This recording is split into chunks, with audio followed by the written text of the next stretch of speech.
These hockey drills don't require an ice rink. We're essentially going to build it upside down. What's broken for the game becomes a new home for oysters. The mesh is there for two reasons. For one, to protect some of the other species that'll feed off of the reef from birds or any other kind of predatory animals. Broken hockey sticks, many coming from the Washington Capitals, are now donated to the nonprofit Rink2Reef.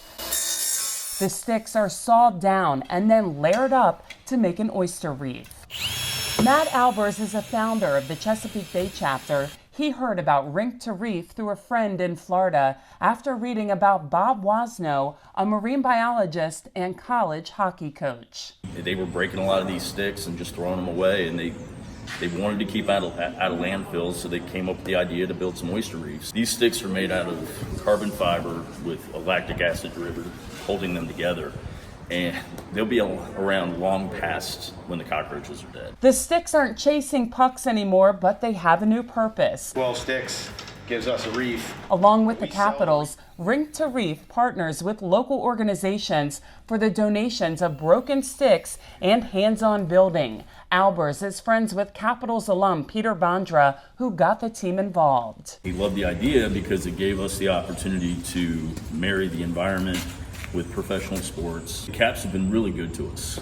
They've donated 3 times, I believe. The completed oyster reefs will be sold for $150 to homeowners around the bay and hung from their docks. And then what we do is we take any proceeds from that and we'll fund other oyster restoration efforts, mainly for the public fishery. The reefs can house up to 400 oysters. So what the oysters would do is, as they're in the spat stage and they're looking for a hard substrate to attach to, they will attach onto here and use this as a host to ultimately grow. And oysters help to clean the water, filtering up to 50 gallons a day. I used to work on the water, and seeing something go back to something that we all enjoy to eat and harvest is nice to do. Volunteer Connie Long has a long-term goal.